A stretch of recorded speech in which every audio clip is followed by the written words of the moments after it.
از جهانگیر 31 ساله که سالها در کابل شغل رانندگی تاکسی را به خاطر پیدا کردن لقمه نان به اولادهایش به پیش می برد، 3 دختر و 3 پسر خردسال باقی مانده است. فرشته 6 ماهه از کوچکترین جگرگوشه جهانگیر است که نمیداند دیگر در آغوش پر از مهر و عطوفت پدرش قرار نخواهد گرفت. حامد یکی از پسران خردسال جهانگیر که میخواست درباره پدرش حرفی به ما بزند، با گلوی پر از درد و چشمان گریان گفت: ما از مکتب می‌آمدیم، پدر ما بود بر ما.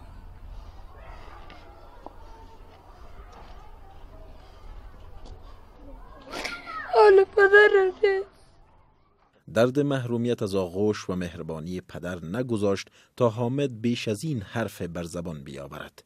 جهانگیر باشنده اصلی ولایت لوگر که از سالها به این سو در کابل به خاطر پیدا کردن لقمه نان حلال به اولادهای شغل رانندگی را به پیش می برد، صبح روز دوشنبه در تصادم موتر اقبال صافی وکیل مردم کاپیسا در ولسی جرگه با موترش در سرک دهمزنگ کابل کشته شد.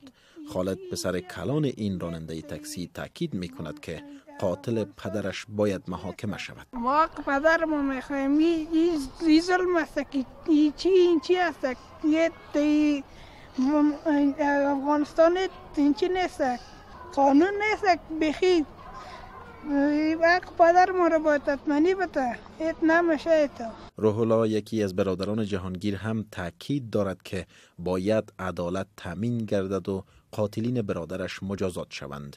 او همچنان میگوید که نهایت تلاش خواهد کرد تا تمامی نیازمندی های برادرزاده های خود را برآورده سازد، اما روح الله میگوید میداند که هرگز موفق به این کار نخواهد شد. جای یک اولاد کجا کاکاش گرفته میتونه؟ اولاد از پدر زیاد توقع داشته این باشه. پدر علیده چیز است، کاکا علیده چیز است. روح الله همچنان گفت که اخیراً برادرش جهانگیر از شغل تاکسیرانی خسته شده و میخواست که با فروش موترش دکانداری کند و رزق حلال به اولادهایش بیاورد، اما امر با وی وفا نکرد.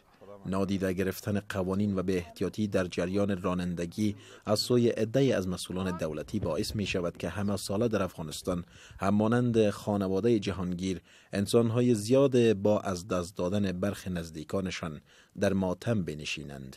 هیچ معلوم نیست که چه زمان زورگویی و غریب ستیزی از سوی برخی از مقامات و مسئولان دولتی در افغانستان خاتمه خواهد یافت.